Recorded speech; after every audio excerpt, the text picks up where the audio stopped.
Hello everyone, this is me Zainab Hasan in online English lectures. So आज हमने पढ़ना है गुड बाय मिस्टर चिप्स का chapter number 10। So let's proceed into the topic. Main points देखते हैं। सबसे पहला मेन पॉइंट है who was Meldrum. Second point है Mr Chips as acting head of Brookfield. Third है हु वाज रॉल्स्टन। अब यहाँ पर जो मेल्ड्रम का करैक्टर है, रॉल्स्टन का करैक्टर है, इन दोनों को याद रखेंगे हम। रेलवे स्ट्राइक ये एक इवेंट था, क्या वाकया हुआ कि रेलवे स्ट्राइक हो गई, इसके बारे में पढ़ेंगे। क्रिकलेड ये भी एक करैक्टर है, इसके बारे में भी पढ़ेंगे। डायमंड जुबली ये एक इवेंट हुआ था, और ग्रेसन ये भी एक करैक्टर है। ओके, चैप्टर की रीडिंग करेंगे थ्रू क्वेश्चन आंसर्स। सबसे पहले हमारा क्वेश्चन है हु वाज मेल्ड्रम, के बूढ़ा मेल्ड्रम कौन था। How long did he serve Brookfield, और उसने ब्रुकफील्ड कितना अरसा काम किया, ब्रुकफील्ड की कितने अरसे खिदमत की। यानी कि यहाँ से जाहिर हो रहा है कि मेल्ड्रम जो है ना ब्रुकफील्ड में एक बेसिकली हेड मास्टर था, जिसको वेदर बाय 1870 में जिनकी डेथ हो गई थी, और उनकी डेथ के बाद मेल्ड्रम जो है ब्रुकफील्ड के हेड बने थे, और तकरीबन उन्होंने 30 साल ब्रुकफील्ड की खिदमत की है। When did Meldrum die? मेल्ड्रम की डेथ कब हुई? Who succeeded Meldrum, यानी कि मेल्ड्रम के बाद हेडमास्टर कौन बना? When was Mr. Ralston appointed the headmaster of the Brookfield School? और तीसरा क्वेश्चन ये है कि मिस्टर जो रॉल्स्टन है उनको कब ब्रुकफील्ड के हेड के तौर पर अपॉइंट किया गया। ओके, ये तीन डिफरेंट क्वेश्चंस हैं, लेकिन इनका आंसर एक ही है। ओके, आंसर में आप सबसे पहले मेंशन करेंगे old Meldrum was the headmaster of Brookfield after Wetherby's in 1870 and remained in office for 30 years। ठीक है, वेदर बे के बाद, after the death of Wetherby's भी आप लिख सकते हो, उसके बाद 1870 में वेदर बे की डेथ हुई थी। उसके बाद मेल्ड्रम को ब्रुकफील्ड का हेडमास्टर बना दिया गया था, और तकरीबन उन्होंने वहां पर 30 साल काम किया। ओके, ही डाइड ऑफ नमूनिया, और नमूनिया से उनकी डेथ होगी इन 1900, यानी कि 1900 में नमूनिया की वजह से उनकी डेथ होगी, अचानक डेथ थी उनकी। After the death of old Meldrum, Mr Chips served as acting head of Brookfield. Okay, तो यहाँ पर एक और पॉइंट भी रिवील हो गया है कि मेल्ड्रम की डेथ के बाद, ठीक है, इनकी अचानक एक डेथ हुई थी, तो मिस्टर चिप्स को जो वहाँ के सीनियर टीचर के तौर पर उनको वहाँ समझा जाता था ब्रुकफील्ड में, एक्टिंग हेड बना दिया गया था ब्रुकफील्ड का, और उनके बाद जो है राल्स्टन को एज द हेड रखा गया था। क्वेश्चन नंबर 2 पे आते हैं। अब हम राल्स्टन के बारे में पढ़ेंगे कि राल्स्टन कौन था, और राल्स्टन की पर्सनैलिटी कैसी थी, और राल्स्टन जो है किस तरह अपने डिसिप्लिन की वजह से जाना चाहता था। ठीक है, ये 3 क्वेश्चंस हैं, और ये बहुत इंपॉर्टेंट क्वेश्चन है आपका इस चैप्टर में। इनफैक्ट अगर देखा जाए, राल्स्टन का जो करैक्टर है, मेल्ड्रम का जो करैक्टर है, ये 2 इंपॉर्टेंट करैक्टर हैं इस चैप्टर में, और इनसे रिलेटेड अक्सर औकात क्वेश्चंस आते हैं पेपर में। Okay, Mr Ralston was a young man of 37। अब मिस्टर राल्स्टन एक नौजवान तो हम नहीं कहेंगे, 37 ईयर्स का जवान आदमी थे, मिच्योर आदमी थे। He became the head master of Brookfield after old Meldrum's death in 1900। और जो बूढ़ा मेल्ड्रम था 1900 में जिनकी वफात हो गई थी, उसके बाद हेड मास्टर के तौर पर राल्स्टन को अपॉइंट किया था गवर्नर्स ने। Ralston was glittering with firsts and blues. Okay, यहाँ पे जो मतलब है ये फर्ट्स एंड ब्लूज, इसका मतलब ये है कि राल्स्टन जो है ना, ये एक इम्तियाजी तमगों से जगमगा रहा था। ठीक है, यानी कि राल्स्टन का जो कह सकते हैं एकेडमिक जो बैकग्राउंड था वो बहुत स्ट्रॉन्ग था राल्स्टन का। He was strict in discipline, और वो नज़्मो ज़ब्त के हवाले से काफ़ी सख्त था।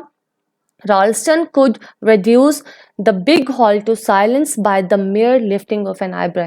Wow. अब यहाँ पे है राल्स्टन जो है ना, सिर्फ एक आईब्रो, यानी कि आईब्रो ऊपर उठाते थे तो पूरा हॉल खामोश करा सकता था, एक आईब्रो उठाने की वजह से, यानी इतना उसका रोब और दबा था। ओके, तो लेटर राल्स्टन हैड ए रो, अब हम किसको कहेंगे, रो कहते हैं झगड़े को, कन्फ्लिक्ट को। Okay, with chips with chips. और रो मैंने आपको भी बताया है झगड़े को कहते हैं। मिस्टर चिप्स के साथ उनका किसी मामले पर झगड़ा हो गया था, तजाद हो गया था और उसने स्कूल को 1911 में छोड़ दिया था। यानी कि अगर देखा जाए 1900 में अगर वो अपॉइंट हुआ है, 1 साल के अंदर ही उन्होंने ब्रुकफील्ड को छोड़ दिया था, लेकिन उनका एक इम्पैक्ट था ब्रुकफील्ड पर। ओके, तो इसको भी हम डिस्कस करेंगे आगे आने वाले चैप्टर्स में।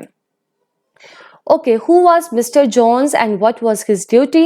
ये भी एक इम्पॉर्टेंट कैरेक्टर मतलब इम्पॉर्टेंट है, बहुत इम्पॉर्टेंट नहीं है अगर मेल्ड्रम और रॉल्स्टन का देखा जाए तो। Okay, what question did Cricklade ask Chips when Chips was talking to mister Jones? Okay, अब यहाँ पर जो हमारे मेन पॉइंट्स है चैप्टर्स के, उसमें क्रिकलेड का करैक्टर बताया गया कि क्रिकलेड कौन था। तो अभी हम देख लेते हैं आंसर में। What role did the boys of Brookfield play during the railway strike? और जो रेलवे स्ट्राइक हुई थी, ठीक है, तो वहां पर ब्रुकफील्ड के जो बच्चे हैं, जो ब्रुकफील्ड के लड़के हैं, उन्होंने क्या रोल प्ले किया था, क्या किरदार अदा किया था? Once when railway workers were on strike, the Brookfieldian boys were assigned the duty of guarding the railway line. Okay, अब यहाँ पर जैसे आप चैप्टर नंबर 10 पढ़ेंगे तो आपको बहुत से ना इवेंट्स, आप लोग इवेंट्स के बारे में पता चलेगा। यानी कि आपको मेल्ड्रम की डेथ का पता चलेगा, ये एक शॉकिंग न्यूज़ थी। उसके बाद आपको ये पता चलेगा कि मिस्टर चिप्स को एज एन एक्टिंग हेड जो है अपॉइंट किया गया है ब्रुकफील्ड में। और फिर उसके बाद आप यहाँ पर एक किंग थे एडवर्ड हेनरी, आई गेस, उनकी भी डेथ हो गई थी और उसकी वजह से भी जो है ब्रुकफील्ड में एक दिन के लिए कहा गया था कि उनके रिस्पेक्ट के तौर पे कहा गया था कि बहुत से जो इवेंट्स, जो एक्टिविटीज़ हैं वो ब्रुकफील्ड में नहीं होंगी। तो इसी दौरान रेलवे के जो वर्कर्स हैं उन्होंने हड़ताल कर दी थी।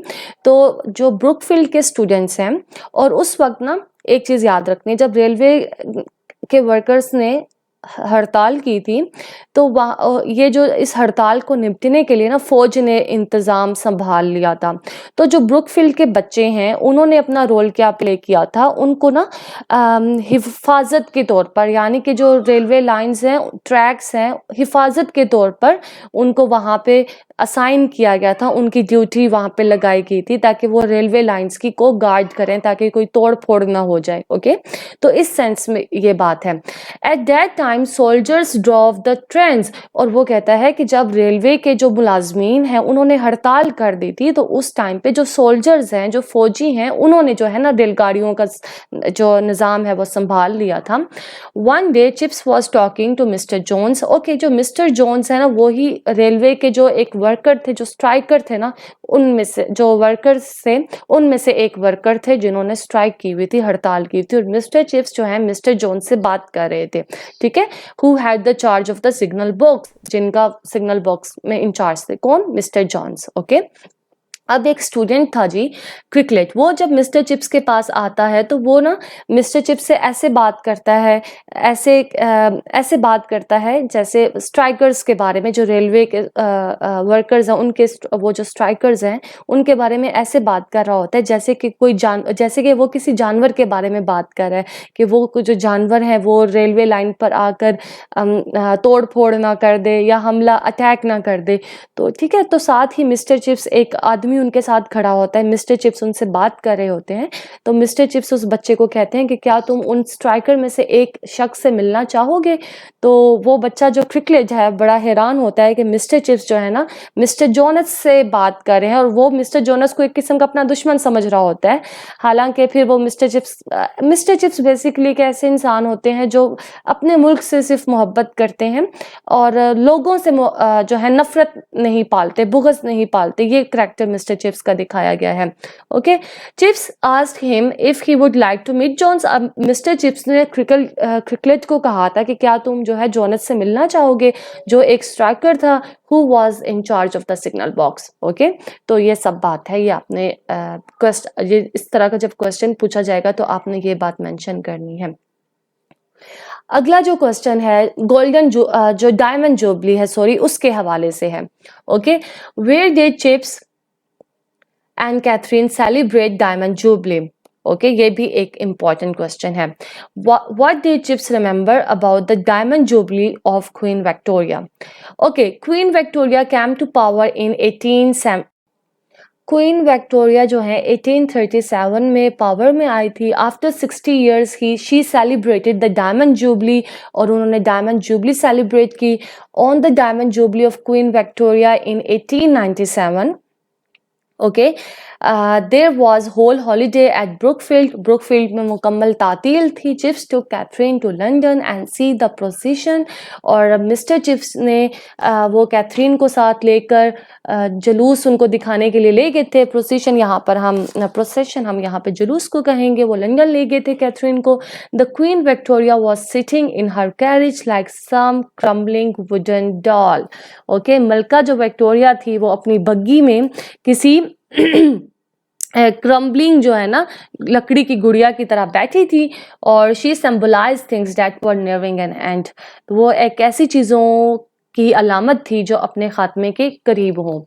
तो ये चीज़ थी क्वेश्चन नंबर 4 में। क्वेश्चन नंबर 5 में, what were political circumstances in the early 20th century? What sharply remembered pictures were there in Chips' mind before his retirement in 1913?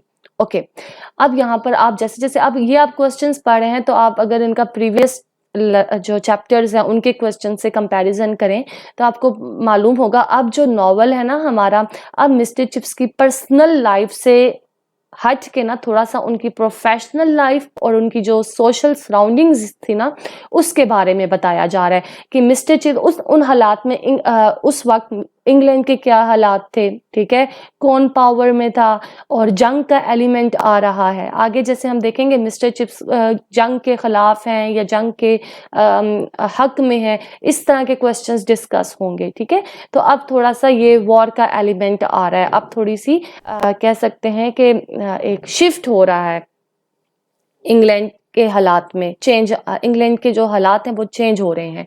Okay, अब यहाँ पे चिप्स रिमेंबर्स, अब मिस्टर चिप्स जो है ना strikes, हड़तालों को याद करते हैं, लॉकआउट्स को याद करते हैं, कंपेन सपर्स है, अच्छा शैंपेन सपर्स होगा, सॉरी, इसके बाद है, और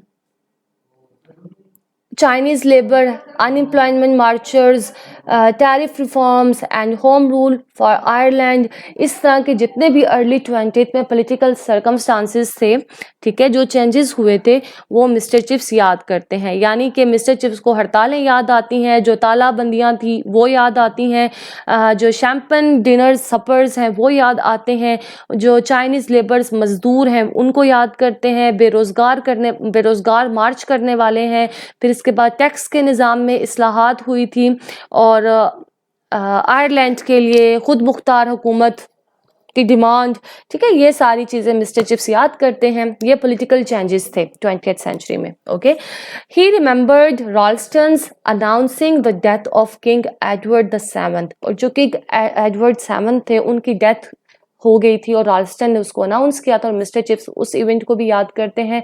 ही remembered the strike off the railway man, और उनको जो रेलवे के मुलाजमीन ने हड़ताल की थी, मिस्टर चिप्स ये सब बातें याद करते हैं। Okay, What faith did Chips have in England and Brookfield? अब ये सब बातें जब मिस्टर चिप्स याद करते हैं कि इंग्लैंड में बहुत ज़्यादा चेंजेस आ रहे हैं, ब्रुकफील्ड में भी इवन के चेंज आ गया है, क्योंकि ब्रुकफील्ड के में जो प्रीवियस हेड थे मेल्ड्रम, वो उनकी डेथ हो गई है। मिस्टर चिप्स एक्टिंग हेड के तौर पर उन्होंने भी जिम्मेदारी संभाली, और फिर राल्स्टन आया, तो राल्स्टन का एक नया एरा स्टार्ट हो गया, चेंजेस आ गई। तो मिस्टर चिप्स का इन सब के मामलात में क्या ख्यालात थे, क्या उनका कह सकते हैं, अगर हम ख्यालात कह सकते हैं हम, ठीक है। Okay, what were Chips ideas when the new century dawned? Okay, mister Chips के क्या ख्यालात थे जब नई सदी का आगाज हुआ? Okay, at the dawn of new century, नई सदी के आगाज पर देयर वर स्ट्राइक्स, हड़तालें हुई, लॉकआउट्स हुए एंड मार्चेस हुए। There were disorder everywhere in Europe, Europe में हर तरफ इंतशार था, डिसऑर्डर था, कन्फ्यूजन थी, डिस्टर्बेंस थी। Chips thought that England was passing through a critical period of history, और उस वक्त मिस्टर चिप्स का ख्याल था कि इंग्लैंड जो है तारीख के एक तशवीशनाक दौर से गुजर रहा है। और he had faith in English flash and blood, flash and blood ये इडियम भी है, यानी कि हम कह सकते हैं कि उसको बरतानवी जो लोगों पर मुकम्मल एतमाद था। ही believed that Brookfield could get honor by adjusting itself on into the English scene. Okay तो उसने ये यकीन किया था या उसे यकीन था, वो पुरएतमाद था कि ब्रुकफील्ड अपने आप को अंग्रेजी मंजरनामे में ढालते हुए इज्जत हासिल कर सकता है. Okay question number 7, I guess ये हमारा लास्ट क्वेश्चन है. यस अब यहाँ पर एक और करेक्टर है ग्रेसन. ग्रेसन कौन था, इमोशनली डिस्टर्ब क्यों था वो, ग्रेसन के फादर के साथ क्या हुआ था, और which Grayson's father had Chips to condole with. Okay कि चिप्स को किस ग्रेसन से ताज़ियत करना पड़ी थी. Grayson was a student of Mr. Chips at Brookfield. Grayson's father, Grayson Sr., had sailed on the Titanic and there was a report about its sinking. Okay, तो अब Mister chips अब Grayson Brookfield में mister Chips का शागिर्द था. Grayson के जो वालिद थे, जिनको सीनियर ग्रेसन यहाँ पे नॉवल में मेंशन किया गया है, जब टाइटैनिक जहाज़ में बहरी सफ़र पर वो रवाना हुए थे और इसके जब डूबने की इतला आई थी तो वो वहाँ पे सवार थे. तो the whole school sympathised with Grayson, और पूरे जब ये इतला आई ना कि जो जहाज़ है, टाइटैनिक जहाज़ है, वो डूब गया है, तो पूरे स्कूल ने ग्रेसन के साथ ताज़ियत की, हमदर्दी शेयर की उसके साथ. Then the news came that his father had been rescued, और फिर ये इतला मिली कि उसके जो वालिद हैं उनको बचा लिया गया है. All were very glad at this, और इस पर सब बहुत खुश हुए. हाउएवर अब ये देखिए, it was Grayson junior who died earlier. अब वो यहाँ पे कहते हैं कि ये ग्रेसन जूनियर था, यानी कि बाप से पहले ग्रेसन जूनियर जो बेटा परेशान था वो पहले मर गया था, और चिप्स को had to control with Grayson senior, और मिस्टर चिप्स ने ग्रेसन सीनियर यानी कि उसके वालिद से ग्रेसन जूनियर की डेथ की ताज़ियत की थी, कंट्रोल किया था. ओके ये एक बड़ी वैसे आयरनी सी मालूम होती है, और इस चैप्टर का यहाँ पे एख्तिताम हो जाता है. आई होप सो आपको ये चैप्टर, इसके जो इम्पोर्टेंट क्वेश्चंस हैं वो समझ आ गए होंगे. इन क्वेश्चंस को याद कर लीजिएगा, देख लीजिएगा, और जो एम्बिग्विटी है आप मुझसे कमेंट बॉक्स में पूछ सकते हैं. और ये जो लेक्चर्स हैं इसका भी जो नोट्स होते हैं ना, वो डिस्क्रिप्शन में इंशाल्लाह ताला अवेलेबल होंगे अपकमिंग डेज में. टिल देन, अल्लाह हाफिज़.